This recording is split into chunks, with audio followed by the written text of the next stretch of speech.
In this lecture, we're going to meet the option Greeks. As we mentioned before, the option Greeks are one of the bedrocks of option trading. So if you're trading options without knowing about the Greeks, without understanding the Greeks, and without creating your strategy based on the Greeks, then you're making a big mistake.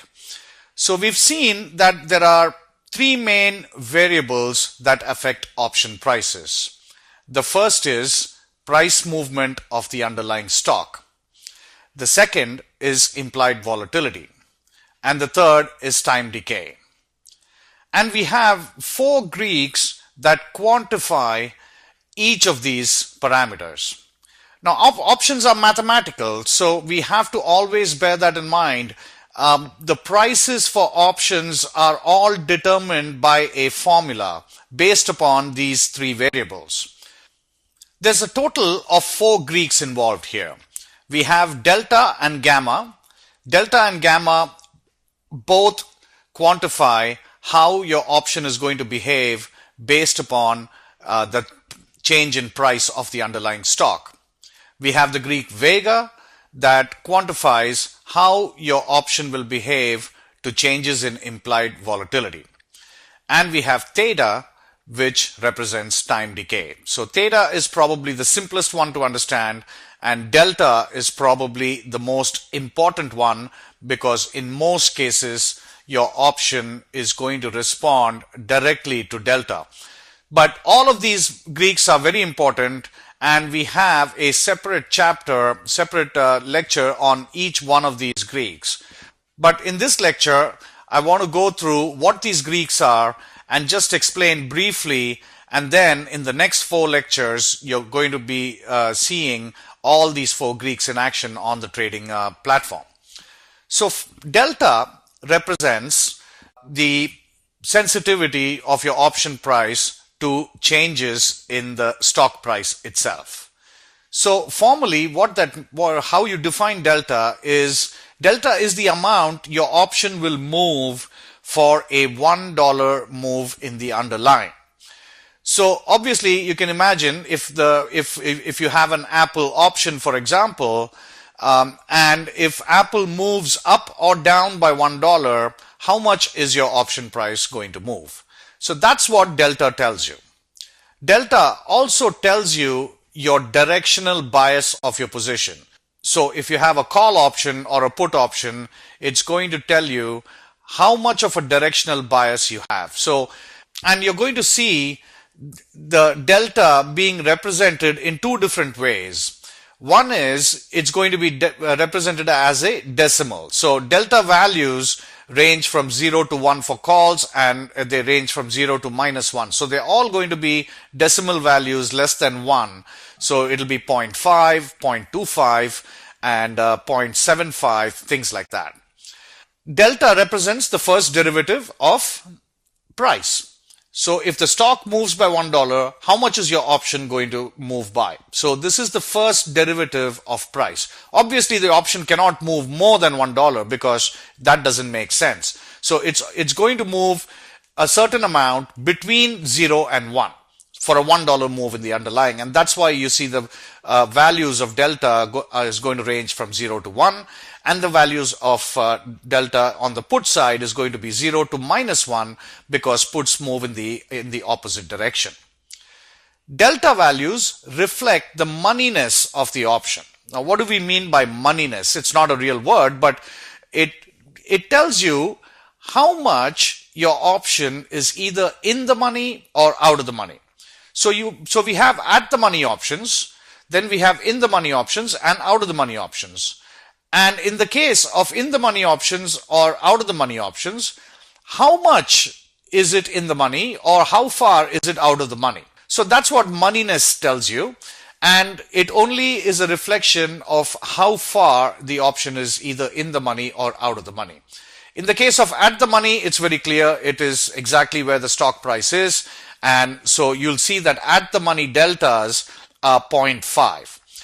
And in the money deltas range from 0.5 to 1, and out of the money deltas range from 0.5 to 0. Delta is also a rough estimate of the probability of that option going in the money. And this is something you'll see as we go into the trading platform in the next few lectures. You're going to see how these Greeks are represented. So if the at the money option has a delta of 0.5, then the probability of that option ending in the money is going to be 50%. So we've seen that in a couple of examples. If you have an at the money option, then the approximate probability of that option going in the money or out of the money by the day of expiry is going to be approximately 50%. And if you have an in the money, this option is already in the money. So obviously its probability is going to be higher than 0.5 and less than 1. And similarly, if you have an option that's out of the money, it's going to have a lower probability of ending up in the money. Therefore, its probability is going to range from between 0.5 to 0. So that's what delta represents, and we'll see all the details in the next lecture. But let's move on to gamma. Gamma is probably the most difficult Greek to understand, because gamma represents the second derivative of price. Gamma represents the rate of change of delta itself. So what do we mean by that? What we mean is, whenever you're looking at delta and your stock prices are going to move. So let's say you're looking at an at the money call option. The at the money will have a delta of 0.5.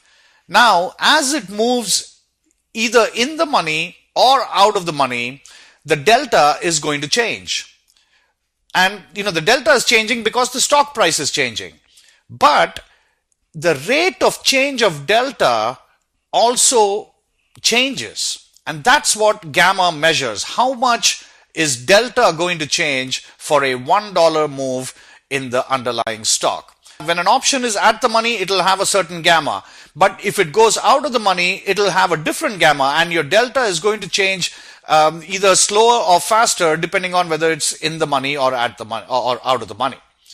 So the way you think of gamma is, if you recall your school physics, you have distance and then you have speed, which is the first derivative of distance. And then you have acceleration, which is the second derivative of distance. So, you want to cover a distance of 1 mile. You can go at a constant speed of 20 miles an hour, and there's no acceleration. There's no speeding up or there's no slowing down. Let's say you're going at 20 miles an hour, and then you speed up from 20 miles an hour to 30 miles an hour, and you take a certain time to cover that distance.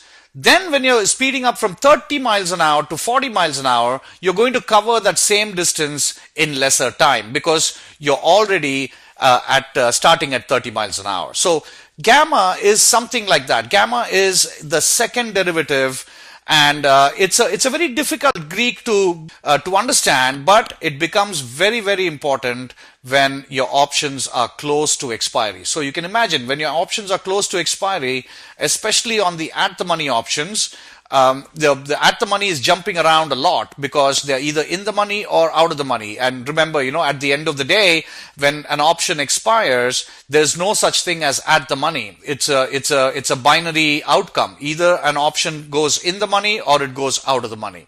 So gamma becomes a very significant factor as you approach closer to expiry.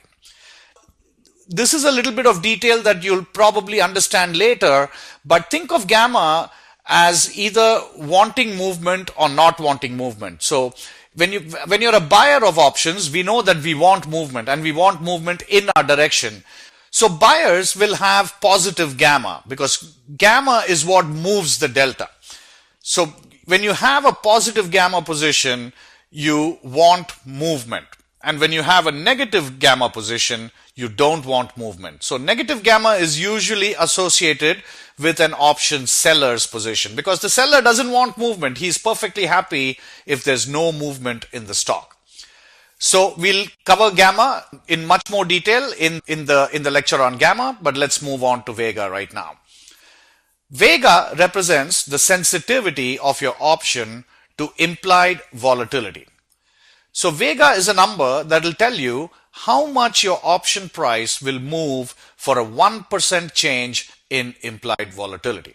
Vega is a positive number, but if you're a buyer, you're going to be a Vega positive. And what Vega positive means is that the buyer of the option wants volatility to increase after he buys the option. So we saw in the previous lecture on implied volatility, buyers always want volatility to increase after they buy the option.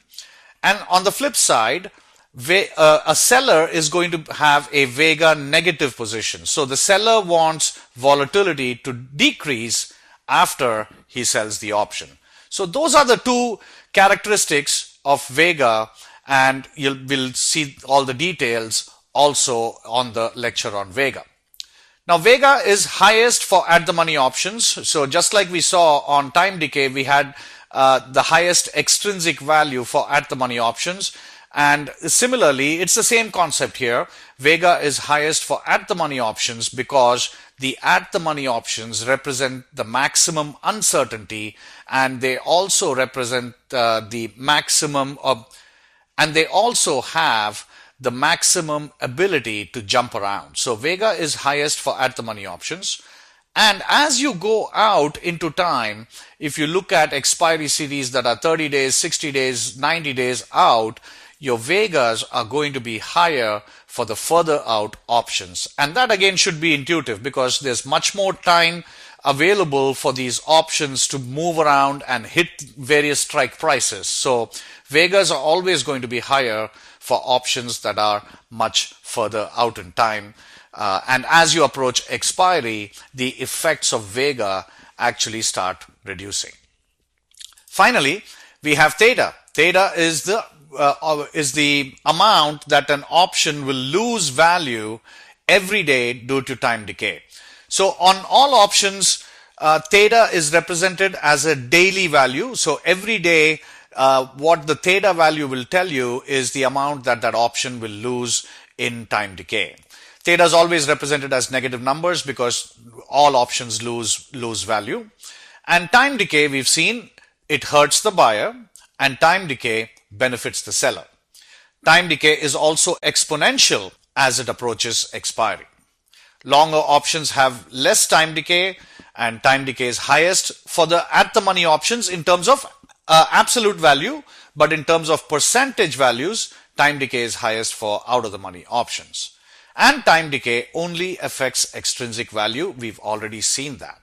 So these are the four Greeks, and these four Greeks will govern how your option prices move for the three different variables. So the price movement has two Greeks, delta and gamma, implied volatility has Vega, and time decay is theta.